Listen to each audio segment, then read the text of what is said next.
Shalom, selamat sore ibu-ibu yang Tuhan kasihi. Kita bersyukur bahwa pada sore hari ini kita memiliki kesempatan untuk kembali dapat mendengar dan merenungkan kebenaran firman Tuhan.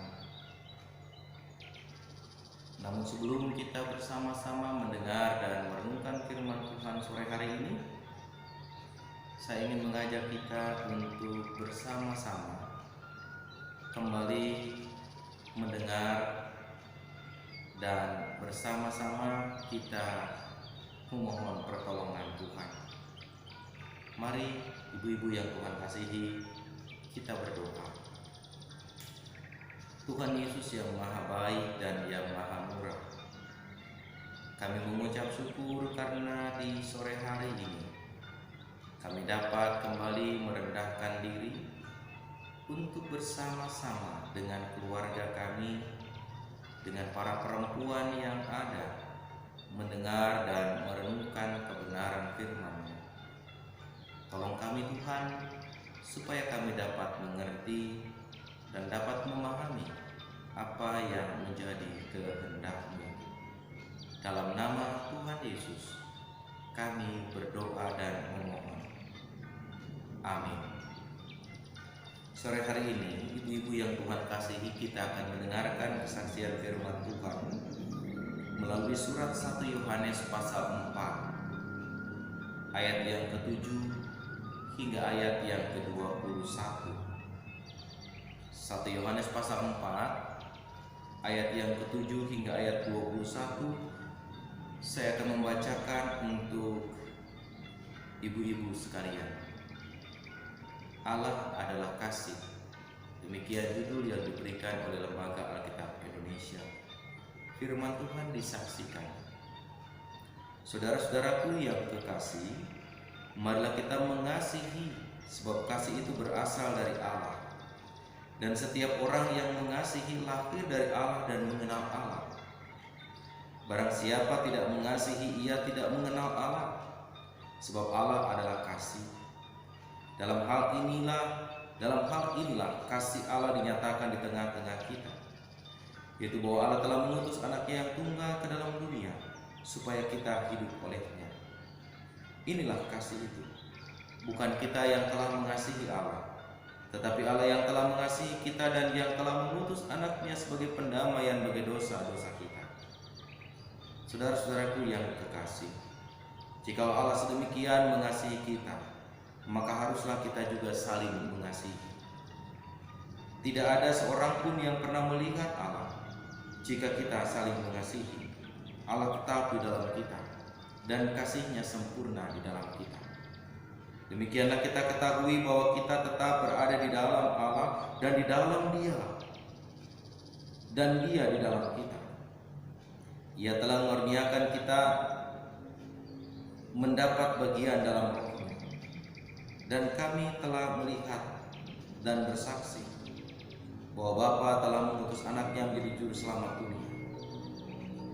Barang siapa mengaku bahwa Yesus adalah anak Allah, Allah tetap berada di dalam Dia dan Dia di dalam Allah. Kita telah mengenal dan telah percaya kepada kasih Allah, percaya akan kasih Allah kepada kita. Allah adalah kasih, dan barang siapa tetap berada di dalam kasih, ia tetap berada di dalam Allah dan Allah di dalam Dia. Dan dalam hal inilah kasih Allah sempurna di dalam kita, yaitu kalau kita mempunyai keberanian percaya kepada hari penghakiman. Karena sama seperti Dia, kita juga ada di dalam dunia ini. Di dalam kasih tidak ada ketakutan. Kasih yang sempurna melenyapkan ketakutan, sebab ketakutan mengandung hukuman, dan barang siapa takut, ia tidak sempurna di dalam kasih. Kita mengasihi karena Allah lebih dahulu mengasihi kita. Jikalau seorang berkata, "Aku mengasihi Allah," dan ia membenci saudaranya, maka ia adalah pendusta. Karena barang siapa tidak mengasihi saudaranya yang dilihatnya, tidak mungkin mengasihi Allah yang tidak dilihatnya. Dan perintah ini kita terima dari Dia: barang siapa mengasihi Allah, ia juga harus mengasihi saudaranya. Demikian Ibu-ibu yang Tuhan kasih, firman Tuhan yang kita dengar sore hari ini, maka yang berbahagia adalah kita yang mendengarnya, memelihara dan juga melakukannya dalam hidup kita dari hari ke hari. Terpujilah nama Tuhan. Ibu-ibu yang Tuhan kasihi, Shalom. Saat ini atau akhir-akhir ini kita seringkali mendengar istilah garda terdepan. Di situasi pandemi COVID-19 yang terjadi di tengah-tengah kehidupan bangsa dan negara kita, istilah berada di garda terdepan menjadi bagian yang sering kali kita dengar, khususnya untuk mencoba menyebutkan mereka yang bertugas di dunia kesehatan punya peran, punya tanggung jawab yang tidak ringan, karena mereka ada di garda terdepan dalam rangka penanganan pandemi atau mereka yang terinfeksi virus corona. Sehingga para medis, baik dokter ataupun perawat dan staf yang ada di rumah sakit lainnya adalah orang-orang yang berada di garda terdepan. Sekalipun hal itu, ada dokter dan perawat yang juga menyanggah bahwa yang ada di garda terdepan bukan mereka, tetapi adalah kita, orang-orang yang seharusnya ada di garda terdepan untuk melakukan tindak pencegahan, untuk melakukan tindakan preventif, supaya kita tidak menjadi orang-orang yang terinfeksi itu sendiri, yang terpapar itu sendiri, dan menghindari diri terpapar dari penyebaran masifnya virus corona merupakan bagian yang ada di garda terdepan. Dan itu harus dilakukan oleh semua elemen masyarakat, oleh semua elemen bangsa. Berada di garis depan, berada di garda terdepan, menurut saya bukan hanya disematkan pada mereka yang bertugas di bidang kesehatan atau kepada segenap masyarakat yang berada dan berupaya menjaga diri agar tidak terpapar virus corona. Tapi menurut saya, garis depan dan garda terdepan juga adalah milik semua orang yang mengaku bahwa Yesus adalah Tuhan dan Juru Selamatnya. Mereka yang mengaku bahwa Yesus adalah Tuhan, mereka yang mengakui bahwa Yesus adalah Juru Selamatnya dan percaya bahwa Yesus mengasihi mereka, mengasihi dirinya, maka orang-orang ini adalah orang-orang yang ada di garda terdepan dalam rangka menyampaikan kasih Allah. Kenapa saya katakan ada di garis atau garda terdepan dalam rangka menyampaikan kasih Allah? Angkat tangan di antara kita yang tidak pernah merasakan kasih Allah. Ada? Ada di antara ibu bapak, saudara-saudara yang tidak pernah merasakan kasih Tuhan? Saya yakin kita akan menjawab tidak. Semua orang, siapapun dia, laki-laki, perempuan, anak-anak, orang muda, kaum lanjut usia, pasti kita semua akan berkata, saya pernah merasakan kasih Tuhan. Bahkan hari ini saya sungguh-sungguh merasakan kasih Tuhan yang sungguh luar biasa. Saya katakan itu adalah baik jika kita betul-betul mengakui bahwa hari ini kita merasakan kasih Tuhan, kasih Allah yang luar biasa dalam hidup kita. Pertanyaannya, ketika saya, ibu-ibu, sudah menjadi orang yang sungguh-sungguh merasakan kasih Tuhan, sudah menjadi orang yang sungguh-sungguh dianugerahi kasih Allah, sudahkah kita menjadi orang pertama yang memberitakan dan mewujudkan kasih itu dalam hidup kita? Pertanyaan yang harus kita renungkan setiap waktu, pertanyaan yang seharusnya mengoyak kedirian kita. Karena tidak jarang kita berjumpa dengan orang-orang Kristen yang egois, yang hanya mau memperoleh kasih Tuhan, yang hanya mau dikasihi oleh Tuhan, yang mau hanya mendapatkan kasih dan pemeliharaan Tuhan, tetapi kurang mau, bahkan tidak mau menjadi orang pertama yang memberitakan dan mewujudkan kasih itu di tengah-tengah hidupnya.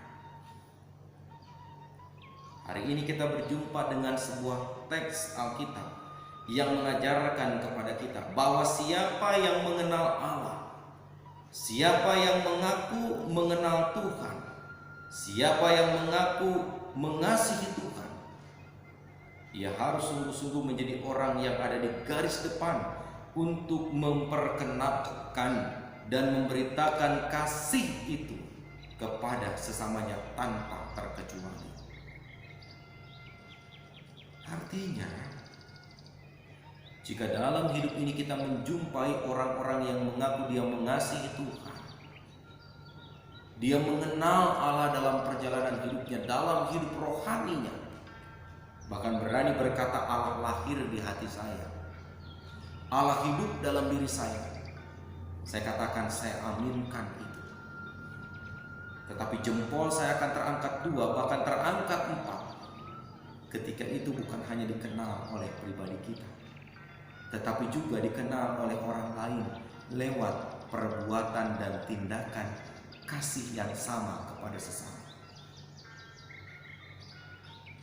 Yohanes dengan tegas berkata, jangan kita berkata bahwa kita mengasihi Allah, jangan kita berkata bahwa kita mengasihi Tuhan, jangan kita berkata bahwa kita sudah mengenal Tuhan dalam hidup kita, tetapi kita membenci saudara kita. Maka itu sama artinya dengan kita menjadi seorang pendusta, kata Yohanes. Sebab apa, kata Yohanes? Sebab orang yang mengenal Allah, orang yang mengasihi Allah, maka dia tidak boleh menggenggam erat-erat kasih itu hanya untuk dirinya, tapi dia harus berani melepaskan kasih itu dalam sebuah praktek dan tindakan konkret kepada sesama dalam hidupnya. Kasih itu harus terwujud bukan dengan kata-kata, tetapi dengan aktivitas, dengan action, dengan tindakan yang dirasakan, yang dinikmati oleh orang-orang di sekitar kita. Mengasihi Tuhan tidak akan pernah ada artinya apa-apa, hanya diungkapkan dalam sebuah ritual keagamaan. Tapi mengasihi Tuhan akan menjadi sebuah bukti konkret, akan menjadi sebuah apresiasi yang luar biasa, akan menjadi sebuah tindakan yang sungguh-sungguh nyata ketika itu betul-betul diwujudkan dalam kehidupan nyata bersama orang lain. Oleh karena itu, saudara-saudaraku yang Tuhan kasih, penting untuk terus direnungkan oleh setiap orang Kristen dimanapun. Sudahkah sebagai orang yang merasakan, yang menikmati kasih Allah dalam hidupnya, kita berada di garis depan menjadi orang yang memberitakan itu kepada sesama kita? Jangan-jangan para perempuan gereja ini tidak berada di garis depan, tapi ada di garis akhir melihat orang lain terlebih dahulu. Padahal yang merasakan kasih Tuhan adalah kita, bukan orang lain. Padahal yang pertama kali merasakan kebaikan Allah adalah kita, bukan orang lain. Kenapa harus membiarkan diri kita berada di belakang? Jika kita yang merasakan kasih itu, jika kita yang merasakan kebaikan itu, jika kita merasakan cinta kasih Allah itu, kenapa kita harus berada di garis belakang untuk memulainya, mewujudkan kasih itu kepada sesama? Kita harus ada di garis depan, paling depan, terdepan, dalam rangka mewujudkan kasih Allah kepada sesama. Karena apa? Penulis surat Yohanes berkata, jika orang mengasihi Allah, tetapi dia tidak mewujudkan kasih itu kepada sesamanya, maka itu sama dengan artinya seperti iman tanpa tindakan. Beriman tapi tanpa bertindak, tapi tanpa perbuatan, itu sama saja omong kosong. Oleh karena itu, saudara-saudara yang Tuhan kasih, buktikan dari sekarang bahwa ibu-ibu, para perempuan GKP, khususnya GKP Jemaat Sadam, adalah orang-orang yang pernah dan telah dan sedang dan akan merasakan kasih Allah. Maka buktikan kita bukan orang yang egois, yang hanya mau menerima tetapi tidak mau membagikan. Buktikan bahwa kita adalah orang-orang yang care untuk menerima kasih Allah, tapi juga care untuk membagikannya kepada orang lain. Care untuk mau dengan tangan terbuka menyambut anugerah Allah, tetapi care juga untuk kemudian dengan tangan memberi berkat untuk orang lain, sebagai upaya kita untuk menyampaikan kasih itu kepada sesama. Oleh karena itu, saudaraku yang Tuhan kasihi, hari ini kita diingatkan kembali untuk terus berada di garis terdepan dalam rangka mewujudkan kasih Allah kepada sesama. Hari ini kita diingatkan kembali bahwa berada di garis terdepan dalam rangka menyampaikan kasih Allah adalah bagian dari panggilan hidup kita. Bahkan penulis surat Yohanes menyampaikan pada bagian akhir di ayat 21 berkata, dan perintah ini kita terima dari Dia, barang siapa mengasihi Allah, ia harus juga mengasihi saudaranya. Saudara itu bukan hanya saudara sekandung, saudara itu bukan hanya saudara seiman, tapi saudara itu adalah setiap orang yang kita jumpai dimanapun kita berada. Dia adalah saudara kita. Kepada mereka, saya dan ibu-ibu sekalian diutus untuk menjadi orang terdepan, menjadi orang pertama yang menyampaikan kasih Tuhan. Jangan lalai untuk menyampaikan kasih Tuhan kepada sesama, karena kita telah menerimanya terlebih dahulu dari Allah. Maka kita pun juga wajib memberitakan itu kepada sesama kita. Tuhan memberkati kita untuk menjadi orang-orang yang berada di garis depan dalam rangka menyampaikan kasih-Nya. Amin.